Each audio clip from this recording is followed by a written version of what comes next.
بسم اللہ الرحمن الرحیم۔ صرف 5 منٹ کا مدرسہ قرآن و حدیث کی روشنی میں 19 جمادی الثانی۔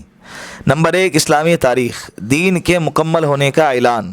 رسول اللہ صلی اللہ علیہ وسلم پر میدان عرفات میں جمعہ کے دن عصر کے بعد آخری حج کے موقع پر 1 لاکھ سے زائد صحابہ کرام کے درمیان قرآن کریم کی آیت نازل ہوئی۔ وحی کے بوجھ سے آپ صلی اللہ علیہ وسلم کی اٹھنی بیٹھ گئی۔ اس میں اللہ رب العزت نے خوشخبری دیتے ہوئے فرمایا، آج میں نے تمہارے لیے تمہارا دین مکمل کر دیا اور تم پر اپنی نعمت پوری کر دی اور ہمیشہ کے لیے تمہارے لیے دین اسلام کو پسند کر لیا۔ اس آیت میں اعلان کر دیا گیا کہ اسلام ہی ایک ایسا مذہب ہے جو قیامت تک آنے والی نسل انسانی کی ہدایت اور رہبری اور دنیا و آخرت میں کامیابی کی ضمانت دے سکتا ہے۔ اس کے علاوہ دنیا کا کوئی مذہب انسانوں کی نجات کا ذریعہ اور اللہ کے یہاں قبولیت و کامیابی کا معیار نہیں بن سکتا۔ اس لیے اب قیامت تک کسی نبی یا رسول اور نئی کتاب و شریعت کی بالکل ضرورت نہیں ہے۔ اسلام آخری دین اور حضور اکرم صلی اللہ علیہ وسلم آخری رسول ہیں۔ آپ صلی اللہ علیہ وسلم کے بعد کوئی نبی نہیں آئیں گا اور کسی نبی کی ضرورت بھی نہیں ہے، کسی کتاب کی ضرورت بھی نہیں ہے۔ آپ صلی اللہ علیہ وسلم یہ خاتم الانبیاء والمرسلین ہے۔ یہ ہمارا عقیدہ ہے اور یقین ہے اس بات پر ہمیں۔ نمبر 2، اللہ کی قدرت۔ دانتوں کی بناوٹ پر غور کیجئے کہ اللہ نے 32 ٹکڑوں کو کیسی حسین و خوبصورت لڑکی۔ اللہ کی قدرت۔ دانتوں کی بناوٹ پر غور کیجئے کہ اللہ رب العزت نے 32 ٹکڑوں کو کیسی حسین و خوبصورت لڑی میں پرویا ہے اور اس کی جڑوں کو نرم ہڈی میں کس خوبی کے ساتھ پیوست کیا ہے۔ یہ دانت ایک طرف جہاں چہرے کا حسن و زینت ہے، وہی ان سے ہم چبانے کا، کاٹنے، پیسنے اور توڑنے کا اہم کام بھی کر لیتے ہیں۔ اور اللہ کی عجیب قدرت کہ ان کو 32 ٹکڑوں میں بنایا، ایک ہی سالم ہڈی میں ان کو نہیں ڈالا، ورنہ منہ میں بڑی تکلیف ہوتی۔ اس طرح اگر ایک دانت میں کوئی خرابی ہوتی ہے تو باقی دانتوں سے کام لیا جا سکتا ہے۔ ایک سالم ہڈی ہونے کی صورت میں یہ ممکن نہ تھا۔ قرآن میں اللہ رب العزت فرماتا ہے، خود تمہاری ذات میں بھی اللہ کی قدرت کی نشانیاں ہیں، تو کیا تم دیکھتے نہیں ہو؟ سورہ زاریات۔ نمبر 3، ایک فرد کے بارے میں اپنے گھر والوں کو نماز کا حکم دینا۔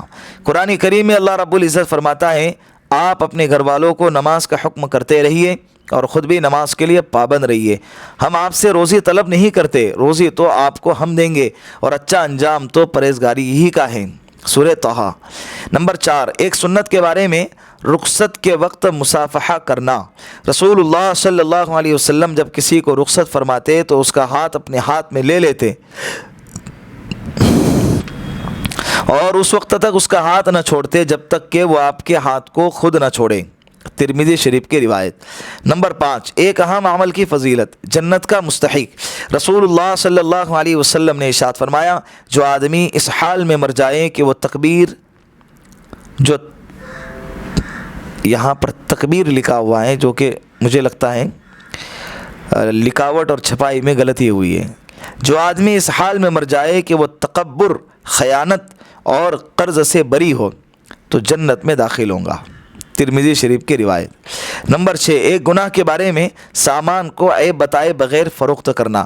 رسول اللہ صلی اللہ علیہ وسلم نے ارشاد فرمایا، مسلمان کا بھائی ہے اور کسی مسلمان کے لیے اپنے بھائی سے عیب والے سامان کو عیب بیان کیے بغیر فروخت کرنا جائز نہیں ہے۔ ابن ماجہ۔ نمبر 7، دنیا کے بارے میں دنیا سے بے رغبتی پیدا کرنا۔ رسول اللہ صلی اللہ علیہ وسلم نے ارشاد فرمایا، موت کا ذکر دنیا سے بے رغبتی کرنے اور آخرت کی طلب کے لیے کافی ہے۔ نمبر 8، آخرت کے بارے میں اہل جنت کا انعام۔ قرآن کریم میں اللہ رب العزت فرماتا ہے، اس دن بہت سے چہرے تر و تازہ ہوں گے، اپنے نیک اعمال کی وجہ سے خوش ہوں گے، اونچے اونچے باغوں میں ہوں گے۔ وہ ان باغوں میں کوئی بے ہدہ بات نہیں سنیں گے، ان میں چشمے بہہ رہے ہوں گے۔ سورہ غاشیہ۔ نمبر 9، طب نبوی سے علاج، تلبینہ سے علاج کرنا۔ حضرت عائشہ صدیقہ رضی اللہ عنہا بیمار کے لیے تلبینہ تیار کرنے کا حکم دیتی تھی اور فرماتی تھیں کہ میں نے رسولullah صلی اللہ علیہ وسلم کو فرماتے ہوئے سنا کہ تلبینہ بیمار کے دل کو سکون پہنچاتا ہے اور رنج اور غم کو دور کر دیتا ہے۔